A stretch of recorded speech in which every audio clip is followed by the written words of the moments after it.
कृष्णाय वासुदेवाय हरये परमात्मने प्रणतक्लेशनाशाय गोविंदाय नमो नमः। भगवत कथा के रसिक प्रियजनों, आज मैं एक दृष्टांत के माध्यम से अपनी बात स्पष्ट करना चाहता हूँ और आज कथा का शीर्षक है संतोषम परमम सुखम। हमारे शास्त्रों में भी कहा गया है कि गोधन, गज धन, बाज धन और रतन धन खान, जब मिली है संतोष धन, सब धन धूलि समान। इस दुनिया में सब धन कमाने के चक्कर में इस तरह से पड़े हुए हैं कि जो जीवन का मूल उद्देश्य है वहीं भूल जा रहे हैं। तो भैया, जीवन का यह उद्देश्य है धन कमाना नहीं, जीवन का उद्देश्य है बड़े भाग्य मानुष तन पावा, सुर दुर्लभ सब ग्रंथ ही गावा। मनुष्य का शरीर बहुत ही भाग्य से मिलता है और इस मानव शरीर से कुछ ऐसा करिए कि जिससे आपका यह जीवन जो है वह सफल हो जाए। और अगर आपके अंदर संतोष नहीं है तो आप इस दुनिया में धन कमाने के चक्कर में इसी तरह से भटकते रहेंगे और उसका कोई भी अंत नहीं होगा। इसी संदर्भ में एक कथा आती है। एक महाराज जी थे, बहुत बड़े राज्य के मालिक, सारी की सारी सुख सुविधाएं, संपन्नता, वैभव सब कुछ राजा जी के पास था। लेकिन राजा जी हमेशा बीमार रहते थे। राजा जी को रेशम के गद्दे पर भी नींद नहीं आती थी। राजा जी को 56 प्रकार का भोजन भी मिलता था तो उनको प्रिय नहीं लगता था। उनके मन में यह बस चुका था कि मैं बीमार हूँ। वह सारे राज्य में यह घोषणा कर दी थी कि जो भी मुझे ठीक कर देगा वह मुझसे जो भी लेना चाहे मैं उसे देने के लिए तैयार हूँ। अच्छे अच्छे डॉक्टर आए पूरे राज्य के, लेकिन कोई भी राजा जी को ठीक नहीं कर सका क्योंकि राजा जी बीमार थे। राजा जी ने अपने मंत्रियों से कहा कि आप लोग कोई ऐसा उपाय बतलाइए जिससे कि मैं ठीक हो जाऊं, और अगर मैं ठीक नहीं होऊंगा तो ये समझ लीजिए कि आप लोगों की भी खैर नहीं। एक मंत्री के दिमाग में एक युक्ति आई और उसने महाराज जी से कहा कि महाराज जी, आप ठीक हो सकते हैं, लेकिन अगर कोई बहुत प्रसन्न व्यक्ति हो और वह प्रसन्न व्यक्ति अगर अपना कपड़ा जो वह पहनता है आपको दे दे और आप भी उसे पहन लेंगे तो निश्चित रूप से आप प्रसन्न हो जाएंगे। राजा जी ने अपने सारे सैनिकों को बुलाया और सैनिकों को यह आदेश दे दिया कि आप लोग राज्य में जाइए और खोज करिए कि कोई ऐसा प्रसन्न व्यक्ति मिले जो कि अपना वस्त्र दे और उसे मैं ग्रहण करूं, जिससे मैं भी प्रसन्न हो जाऊं और मेरी बीमारी ठीक हो जाए।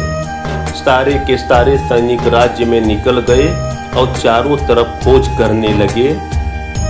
चारों तरफ खोज कर रहे हैं। बड़े बड़े राज्य में जो धनाढ्य हैं, मंत्री हैं, जो राज्य के सेनापति हैं, सबके पास जा रहे हैं, लेकिन सब कोई न कोई दुख उनको बतला रहे हैं। पूरे राज्य में कोई भी प्रसन्न व्यक्ति नहीं मिला। राजा जी ने यहाँ सैनिकों से कहा कि आप लोगों को प्रसन्न व्यक्ति खोजना है, चाहे जैसे खोजिए। इसलिए सैनिक लगा दिए गए प्रसन्न व्यक्ति को तो खोजने के लिए, लेकिन राज्य में कोई मिल ही नहीं रहा। एक दिन सारे के सारे सैनिक खोजने के लिए प्रसन्न व्यक्ति को निकले हुए थे। एक सैनिक जा रहा था, रास्ते में उसे एक व्यक्ति मिला जो खेत में हल चला रहा था और केवल एक गंदी सी रुमाल लगाया हुआ था और रुमाल भी मटमैली गंदी, आधी फटी आधी सही। लगा करके मस्ती में गुनगुनाता हुआ हल जोत रहा था। सैनिक ने पूछा कि क्या भैया, क्या आप प्रसन्न हैं? वह बोला कि मुझे दुख ही किस बात का है, मैं पूर्ण रूप से प्रसन्न हूँ और हमेशा प्रसन्न रहता हूँ। तो वह सैनिक बोला कि ऐसी बात है कि आपके राजा जी बहुत दुखी हैं और ऐसी बात बतलाई गई है कि आप अगर अपना कपड़ा दे दीजिए और वह पहन ले तो वह भी प्रसन्न हो जाएंगे। तो आप अपना कोई कपड़ा दे दीजिए, राजा जी पहन ले, जिससे राजा जी प्रसन्न हो जाए। वह बोला कि भैया मेरे पास पहनने के लिए केवल यही गंदी रुमाल है और इसको छोड़ करके मेरे पास कोई कपड़ा भी नहीं है।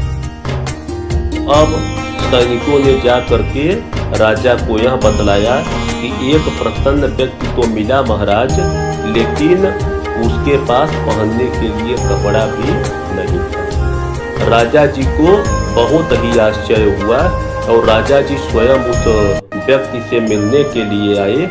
उस व्यक्ति ने कहा कि महाराज जी मेरे दुखी होने का कोई कारण ही नहीं है, क्योंकि मैं अपना खेती में काम करता हूँ, यही फटा सिल्टा जो है पहनता हूँ, मस्त रहता हूँ, जो खेती से मिला उसे बनाता हूँ, अपने हाथ से उसे खाता हूँ, मुझे इससे कोई दुख है ही नहीं।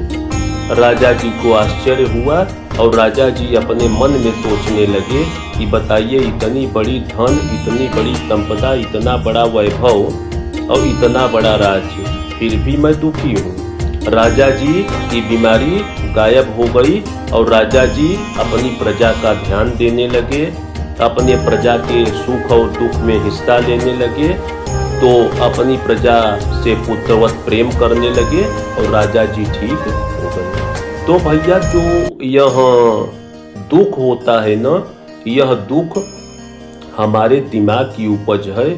अगर आप अपने दिमाग में यह धारणा करेंगे कि हम प्रसन्न रहें तो आप प्रसन्न रहेंगे, और अगर आप यह धारणा करेंगे कि हम दुखी हैं तो आप दुखी रहेंगे, क्योंकि भैया दुखी होने के लिए लाखों कारण होते हैं और प्रसन्न होने के लिए कोई भी कारण नहीं होता। आप उन कारणों को अपने मन में खोजिए कि किन कारणों से मैं प्रसन्न रह सकता हूँ। हरि कीर्तन करिए, भगवान में अपना ध्यान लगाइए, भगवान का स्मरण करिए और सब कुछ प्रभु के ऊपर छोड़ दीजिए।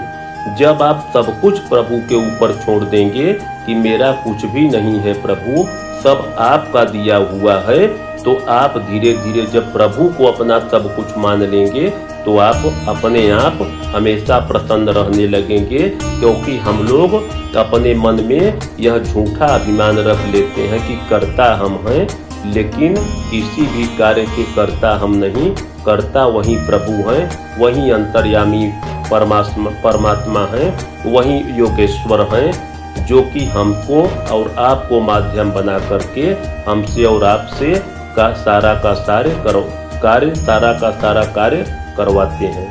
जब हम अपने को कर्ता मानते हैं तो वही कर्ता के ही कारण हम दुख को प्राप्त करते हैं। तो हमेशा अपने को कर्ता मत मानिए, कर्ता उस अंतर्यामी परमात्मा को मानिए और उसी के नाम का कीर्तन करते हुए उसी को सब कुछ अर्पित कर दीजिए।